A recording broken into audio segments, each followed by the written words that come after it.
दोस्तों, आज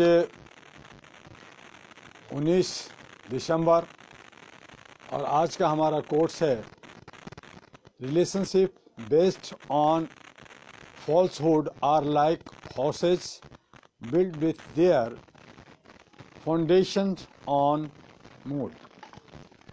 और इसके साथ ही सरकार की जो दिल्ली के सभी बॉर्डर पे किसान बैठे हैं अपने मांगों को लेकर के उससे बात ना करते हुए सरकार बगले झाँक रही है, कभी इधर की कभी उधर की, कभी मध्य प्रदेश, कभी राजस्थान, कभी महाराष्ट्र, तो कभी बंगाल और कभी चाइना, कभी पाकिस्तान।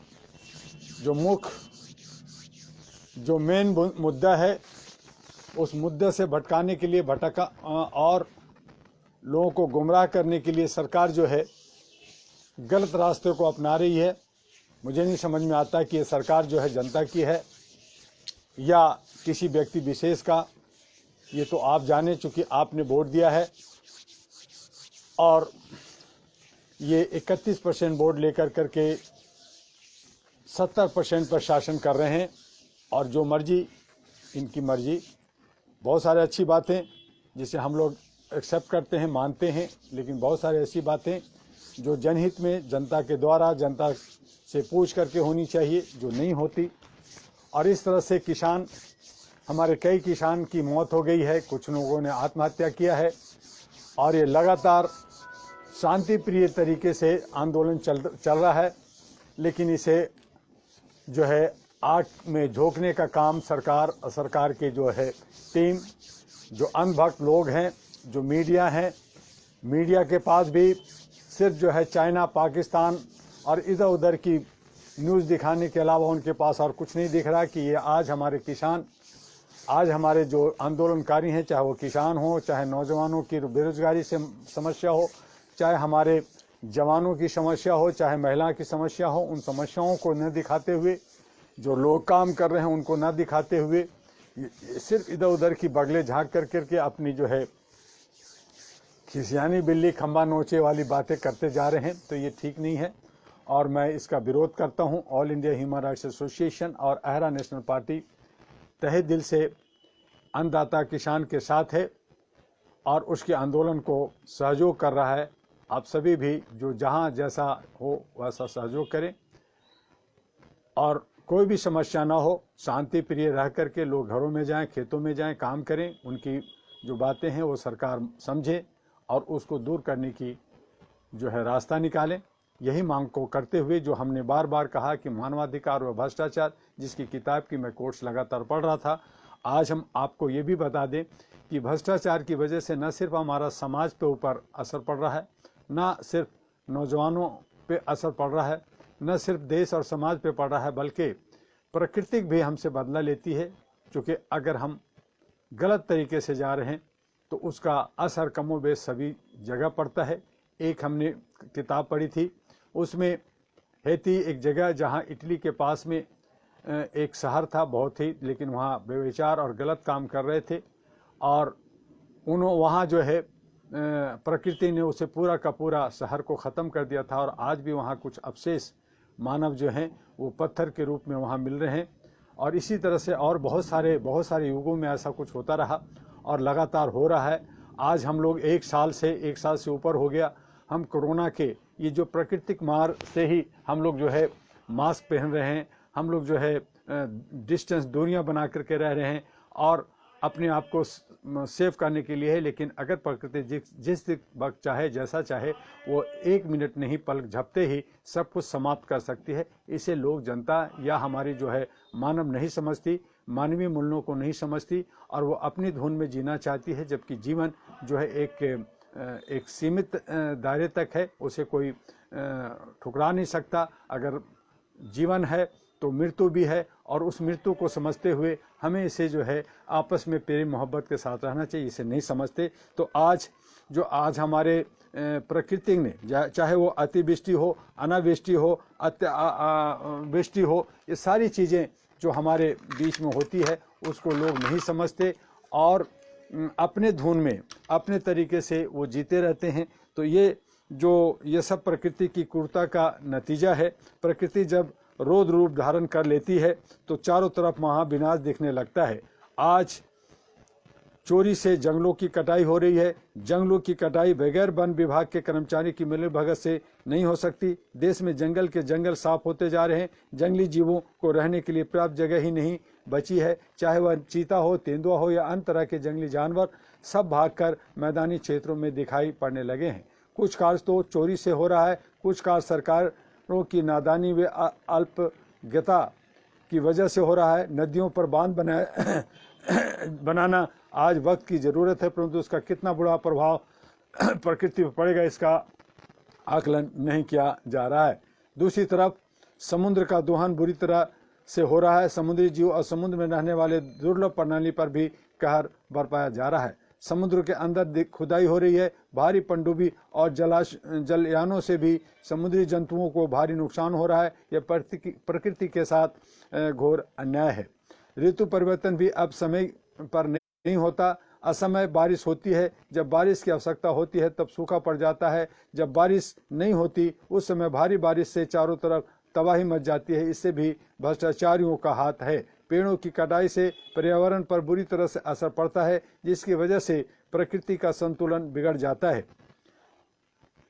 मानव अपने स्वार्थ के लिए पेड़ पौधों और वनस्पतियों का भी अधिक से अधिक दोहन करने लगा है। विभिन्न तरह के फलों व सब्जियों को पहले बीमारियों से देसी दवाओं के माध्यम से बचाया जाता था। अब विभिन्न तरह के रासायनिक दवाइयों का सहारा लेकर उनका आकार और भार बढ़ाया जाता है। इससे जहां फलों और सब्जियों को खाने वाले मानव की सेहत पर बुरा असर पड़ता है, वहीं पेड़ पौधे भी जहरीले होते जा रहे हैं और इसका दुष्प्रभाव मिट्टी पर भी पड़ता है। आज कुछ लोग अधिक से अधिक उपज प्राप्त करने के लिए अपने खेतों में रसायन और उर्वरक का अंधाधुंध प्रयोग करते हैं, जिससे भूमि की उर्वरा शक्ति मारी जाती है तथा जो अन्न या फल खाने के लिए मिलता है वह भी जहरीला होता जा रहा है। मनुष्य अपने स्वार्थ के लिए पशुओं के साथ भी अन्याय करता है। गाय या भैंसों को इंजेक्शन लगाकर उनसे अधिक दूध प्राप्त करने की कोशिश की जाती है। इस तरह से देखा जाए तो मानव अपने भ्रष्ट आचरण के द्वारा न सिर्फ मानवता के लिए खतरा पैदा कर रहा है, अपितु अन्य जीवों के साथ साथ पृथ्वी के लिए भी खतरा पैदा कर रहा है।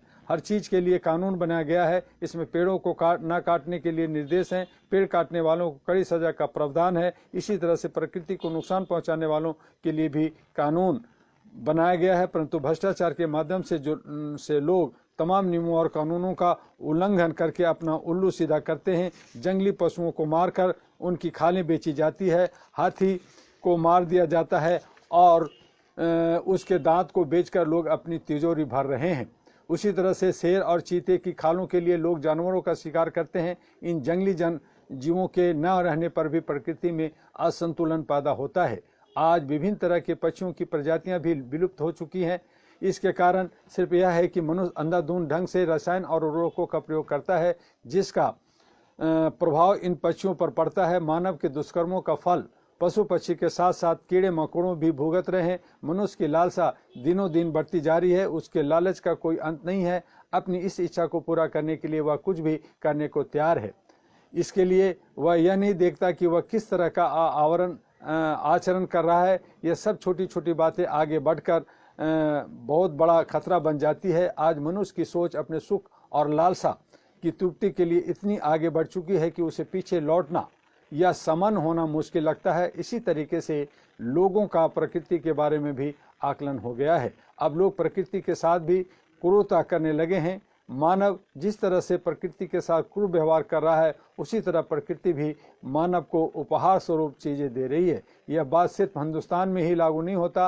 आज पूरी दुनिया में लोग प्रकृति के साथ छेड़छाड़ कर रहे हैं। इसमें विभिन्न देशों की सरकारें शामिल है। तथाकथित संपन्न कहे जाने वाले राष्ट्र प्रकृति के साथ ज्यादा अन्याय करते हैं। प्राकृतिक संतुलन के लिए, पृथ्वी को बचाए रखने के लिए, पर्यावरण की सुरक्षा के लिए दुनिया में जब जब सम्मेलन हुए, तब तक विकसित राष्ट्रों ने अपनी जिद की वजह से उन सम्मेलनों को सफल नहीं होने दिया। अपनी हेकड़ी दिखाने के लिए संबंध देश भी प्रकृति के साथ घोर अन्याय कर रहे हैं। एक तरह से इसे प्रकृति के साथ भ्रष्ट आचरण ही कहा जाएगा। हर जगह भ्रष्टाचार का बोलबाला है। सिर्फ व्यक्ति विशेष ही भ्रष्टाचार को बढ़ावा देने के लिए दोषी नहीं है, अब तो समाज, देश भी इसके लिए दोषी है। ग्रामीण क्षेत्रों में जाने पर आज शहरी माहौल देखने को मिलता है। हर जगह में टीबी और शहर की तरह की तरह अत्याधुनिक सुविधाएं मौजूद है। गांव भी अब शहर जैसे होने लगे हैं। ऐसे में लोगों ने आसपास की हरियाली को काटना शुरू कर दिया है। अब गांव में भी ऊंची ऊंची अट्टालिकां बनने लगी हैं। गांव के लोग पेड़ों को काट देते हैं तथा गांव में अब ईंट के भट्टे लगाना एक आम प्रचलन हो गया है। ईंट के भट्टों से निकलने वाले धुएं से आसपास के वृक्षों और उन पर लगे फलों पर बुरा प्रभाव पड़ता है। इस पर कोई ध्यान नहीं दे रहा है। गांव भी अब कंक्रीट के जंगलों में तब्दील होने लगे हैं। हर गांव में मोटरसाइकिल, कारें और महंगी गाड़ियां देखने लगी हैं, जिससे अब गांव में भी प्रदूषण बढ़ने लगा है। शहरों में तो प्रदूषण को नापने के लिए कोई पैमाना भी है, वाहनों की चेकिंग भी होती है, परंतु गांव में इस पर कोई रोक नहीं है और न ही गांव में पर्यावरण के प्रति लोगों में जागरूकता पैदा करने की कोशिश की जा रही है। लोग नदियों में कचरा डाल देते हैं। शहरों से निकलने वाली गंदगियां नलियों में जाकर मिलती है। इससे देश भर की तमाम नदियां प्रदूषित हो चुकी है। ज़्यादातर लोग आज भी कूड़ा उस जगह पर नहीं फेंकते जहां पर उन्हें फेंकने के लिए कहा जाता है। खेती के लिए जमीन से पानी निकालना उचित है, परंतु तमाम जगहों पर आज लोग खुदाई करके पानी निकालते हैं और उस पानी को बेचते हैं। उस पानी में शुद्धता भी नहीं होती और इससे प्रकृति को भी नुकसान होता है। यह सब नियमों और कानूनों का उल्लंघन है। संबंधित कर्मचारी व पुलिस के लोग ये सब जानते हैं, परंतु भ्रष्टाचार ने उनके हाथ बांध दिए हैं और इसी तरह से लगातार ये जो है भ्रष्टाचार का कई रूप हैं। कल फिर हम आपको 1 बजे पाश्चात्य देशों के भ्रष्टाचार व मानवाधिकारों पे हम बात करेंगे और इसी तरह से हमारे जो भ्रष्टाचार मानवाधिकार की किताब है थोड़ी थोड़ी आपको हम सुनाते हैं और साथ में इधर उधर की जो बातें जो आज करंट में हमारे किसानों के साथ जो हो रहा है, हमारे जो देश के अंदर जो अंधभक्ति के साथ जहां हम लोग शांति तरीके से रहने वाले लोगों को अशांत कर दिया गया है और अखंड भारत की बात करते हैं कि जबकि भारत कई टुकड़ों में बटा, अफगानिस्तान बना, अलग से अलग अलग देश बन गए, म्यांमार बर्मा अलग हुआ, तो इस तरह से जो अलग अलग देश बने तो अखंड भारत तो बन नहीं सकता। हाँ, जो हमारा भारत है, जितना भारत बचा है उसे हम सुंदर बना सकते हैं, उसे हम जो है निर्माण कर करके हम चाइना, जापान और दूसरे देशों से आगे जा सकते हैं और इसके लिए हमारी जो सोच होनी चाहिए वो देशभक्ति होनी चाहिए। हमारी सोच जो होनी चाहिए वो मानवता के लिए होनी चाहिए। हमारी जो सोच होनी चाहिए